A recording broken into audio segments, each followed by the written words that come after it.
The mechanical analysis that I'm doing is of a mother picking up a child and putting it on her hip. Normally when picking up a child from the ground, one doesn't think about how to correctly do so unless there's some sort of lifting experience.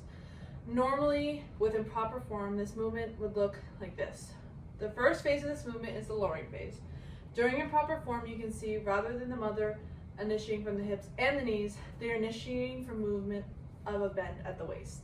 This leads to an overactivation of the erector spinae and excessive rounding of the lower back. This becomes even more dangerous when the load is added during the lift phase and there is an increase in the shearing forces on the spinal discs. During the lifting phase, the erector spinae is working overtime to lift the torso, adding to the mechanical inefficiency. The knees are in a slightly bent position, adding more stress on the back instead of lying on the leg muscles of the lower body. And with no bend in the knee, the mother may reach forward to grab the child, which increases the length of the moment arm with a resistive force, adding stress on the lumbar spine and increasing mechanical work. Due to the position of the body, the quadricep, glutes, and abdominal muscles are not able to fully engage to stabilize the trunk and lift the torso. The use of this improper form can compromise the biomechanical principles and put unnecessary stress on the lower back, but it could result in the mother not being able to pick up the child in the future. Proper form has the mother starting with her feet shoulder width apart and the knees slightly bent. You want to bend at the knees as the hips lower toward the ground, focusing on maintaining a neutral spine while reaching forward and grabbing the child, and using the legs and hips to lift. The anatomical breakdown of the lowering phase focuses on the hip flexor, specifically the iliopsoas, which originates at the ilium and inserts at the lesser trochanter of the femur, and the hamstrings, focusing on the biceps femoris, which inserts into the lateral condyle of the tibia and originates in the ischial tuberosity. They work concentrically to move the acetabulo-femoral joint, a ball and socket joint, and the tibial-femoral joint, a hinge joint, into flexion as the mother lowers to pick up the child. The acetabulo-femoral joint should reach about between 60 to 100 degrees of flexion, and the tibial-femoral joint should reach between 50 to 90 degrees of flexion. The tibialis anterior, which inserts into the first metatarsal and originates at the lateral tibia, moves the talocrural joint, a hinge joint, into dorsiflexion, which ranges from 0 to 20 degrees. The erector spinae, which inserts into the transverse process of the cervical vertebrae and originates at the lower posterior surface of the sacrum, works to keep the spine in a neutral position. And with trunk flexion, it lengthens eccentrically. The rectus abdominis inserts through the exvoid process in cartilage ribs and originates in the crest of the pubis, assisting in trunk flexion as well, along with other core muscles to bend when picking up the child. During the lowering phase, the quadriceps is lengthening, engaging the stretch shortening cycle. The lowering phase lengthens the primary mover, the quadriceps, an eccentric contraction, which primes the muscle for prime force production in the upward phase, where it shortens a concentric contraction. The second anatomical breakdown of the phases is the lifting phase. During the lifting phase, the quadriceps and glutes concentrically contract, shortening to build tension in order to bring the mother up from the squatted position. They move the tibiofemoral joint and acetabulo-femoral joint into extension. The length-tension relationship is at its optimal length for creation of tension, as the glutes and quadriceps, which are the agonistic muscles of the movement, are optimal length during the lifting phase when the acetabulo-femoral joint and tibiofemoral joint are at 70 degrees of flexion. The gastrocnemius, which originates at the posterior medial and lateral condyle of the femur and inserts at the Achilles tendon of the calcaneus, and the soleus, which originates at the upper posterior tibia and fibula and inserts at the Achilles tendon of the calcaneus, work to concentrically contract to move the talocrural joint into plantar flexion, which reaches 0 to 10 degrees of plantar flexion. There is a three and final phase, which is one of the most important phases, which is picking up of the child. The radiocarpal joint, a condyloid joint, internally rotates with slight pronation with the contraction of the forearm muscles, specifically the pronator teres, which inserts into the middle of the lateral surface of the radius and originates from the medial epicondyle of the humerus, supracondyle ridge of the humerus, and the coronoid process of the ulna.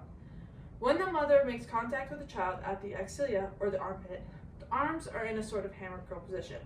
This targets the long head of the biceps brachii, which inserts into the tubercle of the radius and originates at the supraglenoid tuberosity of the scapula. During flexion at the humeral ulnar joint, a hinge joint, once the child is picked up, the left glenohumeral joint, a ball and socket joint, will internally rotate and the right glenohumeral joint will externally rotate to place the child on the hip.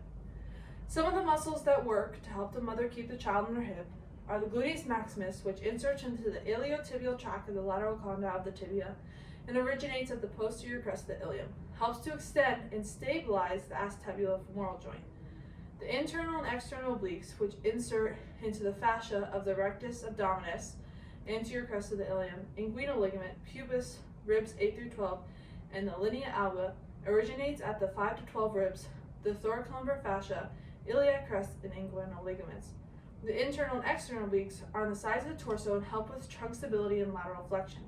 The adductors, which insert into the lesser trochanter, linear aspera, and medial condyle ridge of the femur and originates at the pubis and ischium, stabilize the acetabulo-femoral joint and prevents the leg from falling outward, helping the mother to balance on one side. It is important for these muscles to be strong for this type of movement. This is a movement that likely mothers will do almost 20 times a day, and although it may seem light, repetition can cause compensation if muscle is not strong enough. There are internal and external forces here at work. The internal forces are all the muscles that were previously talked about, working to move the body and contract so that the mother can pick up the child. The external forces are things like gravity, acting on the body of the mother and the child. There are also ground reactive forces, which are the force that are exerted by the ground on the body as an opposite force of the force the body is exerting on the ground. The biomechanical principles, specifically kinematics, focuses on plane of motion and axis of rotation. The primary movement is in the sagittal plane, involving flexion and extension at the acetabulo-femoral joint, the tibiofemoral joint, and talocrural joint. At the end of the lifting phase, the glenohumeral joint moves through the transverse plane through internal and external rotation. Axis of rotation for the sagittal plane is the medial-lateral axis, and the axis of rotation for the transverse plane is the superior-inferior axis. Force velocity curve. The forces required for lifting increases as velocity movement decreases.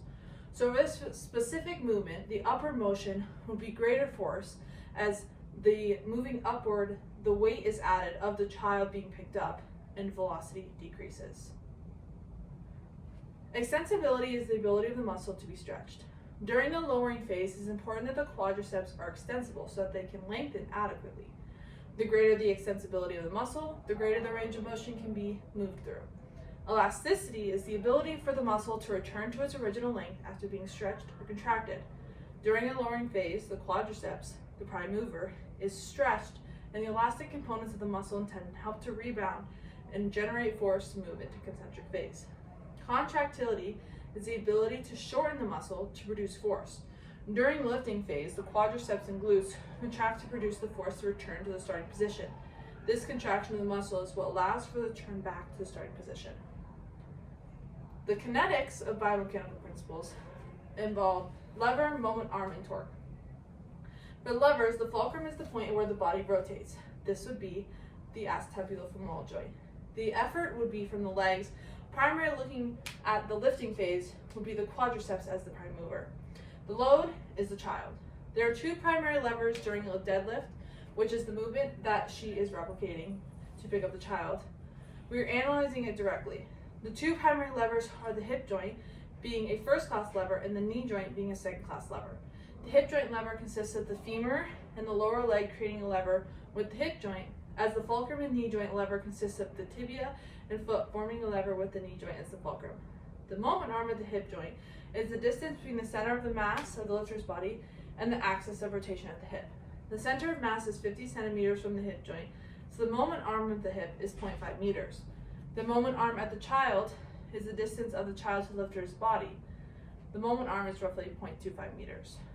Torque at the hip. If the person's body weight exerts a force of 700 newtons around the hip joint, the moment arm at the hip is 0.5 meters, and the torque is calculated as 350 newton meters. This torque is the force that the muscles around the hip joint must be overcome to lift the body in the barbell. Torque of the child, assuming the lifter applies 1,000 newton force and the moment arm is 0.25 meters, the torque is 250 newton meters. This is rotational force caused by the weight of the child, which must be contracted by the lifter. Kinetics is another biomechanical principle which includes force vectors and internal and external forces. Force vector is the direction and magnitude in which the force is being produced.